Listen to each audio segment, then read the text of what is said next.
పూర్తి వివరాలు చూసే ముందు మా ఛానల్ ని సబ్స్క్రైబ్ చేయడం మర్చిపోకండి. శ్రీ గురుభ్యో నమః. శ్రీ మహాసరస్వత్యై నమః. ఓం నమః శివాయ. నారాయణ శాస్త్రి ఆస్ట్రాలజీ ఛానల్ వీక్షిస్తున్నటువంటి ప్రేక్షక మహాశయులకు స్వాగతం, సుస్వాగతం.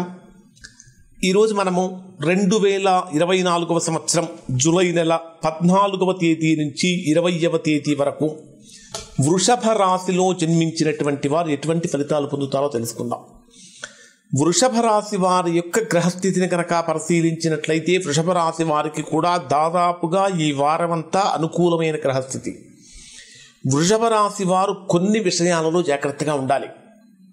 మీ జన్మరాశిలోని కుజుడు యొక్క సంచారం ఈ వారంలో ప్రారంభమవుతుంది, ఈ వారంలో జరుగుతున్నది.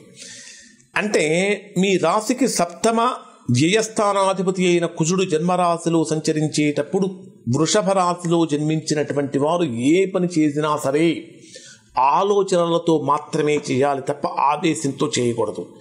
అంటే శారీరకమైనటువంటి బలం కన్నా కూడా బుద్ధి బలంతో చేసే పనుల వలన సంపూర్ణమైనటువంటి శుభ ఫలితాన్ని పొందుతారు. ముఖ్యంగా చెప్పాలంటే మనోబలం అనేటటువంటిది చాలా అవసరం. కష్టాన్ని బట్టి ఇక్కడ ఈ వృషభ రాశి వారికి ఫలితం అనేటటువంటిది ఉంటుంది.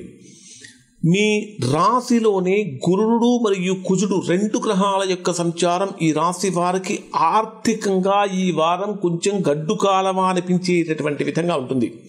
సమయానికి రావాల్సిన ధనం చేతికి రాకపోవటం, కట్టవలసినటువంటివి ఏమైనా ఉంటే ఖచ్చితంగా ప్రెషర్ పడటం, ఈ విధంగా ఇంకా ఆరోగ్యపరంగా కొంచెం డిస్టర్బెన్సెస్ కలగటం, ఇవన్నీ కూడా వృషభ రాశి వారి మీద కొంచెం ఒత్తిడి పెంచే అవకాశం ఉంటుంది ఈ వారంలో. కానీ మిగిలినటువంటి గ్రహస్థితిని కనుక పరిశీలిస్తే 16వ తేదీ వరకు, అంటే 15వ తేదీ వరకు కూడా రవి మీ రాశికి 2వ స్థానంలో ఉంటాడు. చతుర్థాధిపతి 2వ స్థానంలో ఉన్నప్పుడు ఈ 16వ తేదీ నుంచి బ్రహ్మాండమైనటువంటి అద్భుతమైనటువంటి ఫలితం కనిపిస్తుంది. 16వ తేదీ నుంచి 16వ తేదీ వరకు గృహ నిర్మాణాది ప్రయత్నాలలో కానీ స్థిరాస్తులకు సంబంధించినటువంటి ప్రయత్నాలలో కానీ కొంచెం జాగ్రత్తలు పాటించాలి. కానీ ఈ వారంలో సంపూర్ణంగా మిత్ర బలం అనేటటువంటిది కనిపిస్తుంది. బంధుమిత్రుల యొక్క కలయిక ఆనందాన్ని కల్పిస్తుంది. కానీ ఇంట్లో కానీ బయట కానీ ఉద్యోగపరమైనటువంటి ఒత్తిడులు పెరుగుతూ ఉంటాయి. కారణం ఏమిటంటే మీ జన్మరాశికి 10వ స్థానంలో శని వక్రంలో సంచరిస్తున్నాడు. శని కర్మప్రభువు అయినటువంటి శని 10వ స్థానంలో వక్రంలో సంచరించేటప్పుడు ఉద్యోగపరమైనటువంటి విషయాలలో కొన్ని ప్రతికూలతలు అనేటటువంటివి కలుగుతాయి.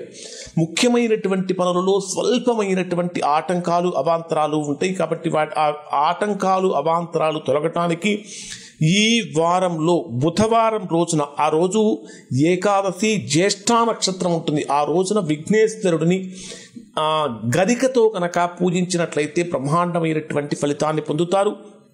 ఇంకొకటి ఏంటంటే మనం డే వైజ్గా కనుక పరిశీలిస్తే 14వ తేదీ ఉదయం నుంచి 16వ తేదీ ఉదయం వరకు ఉన్నటువంటి సమయాన్ని కనుక పరిశీలిస్తే ఇది పూర్తిగా ప్రతికూలమైన సమయం.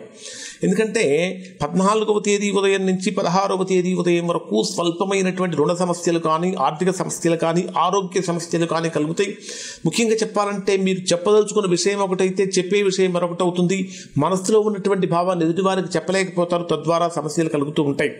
తరువాత 16వ తేదీ రాత్రి నుంచి 18వ తేదీ రాత్రి వరకు ఉండేటటువంటి సమయంలో కూడా స్వల్పమైనటువంటి కుటుంబ చికాకులు, మానసిక శాంతి కలుగుతుంది. 18వ తేదీ నుంచి, అంటే 19వ తేదీ నుంచి 20వ తేదీ వరకు కూడా అంత యోగాన్ని ఇచ్చేటటువంటిది కాదు. ఈ వారం మొత్తం మీద కూడా ఈ రాశిలో జన్మించినటువంటి వారికి స్వల్పమైనటువంటి ఆర్థిక సమస్యలు కానీ, ఆరోగ్య సమస్యలు కానీ, ఉద్యోగ సమస్యలు కానీ, వ్యాపార సమస్యలు కానీ కలుగుతున్నాయి. ఇవి తొలగిపోవాలి అంటే చక్కగా గణపతిని, విఘ్నేశ్వరుడిని ఎవరైతే గరికతో పూజిస్తారో ఆ రోజున బ్రహ్మాండమైనటువంటి ఫలితాన్ని వృషభ రాశి వారు పొందుతారు. ఇవి వృషభ రాశికి సంబంధించినటువంటి వార ఫలితాలు. శుభం.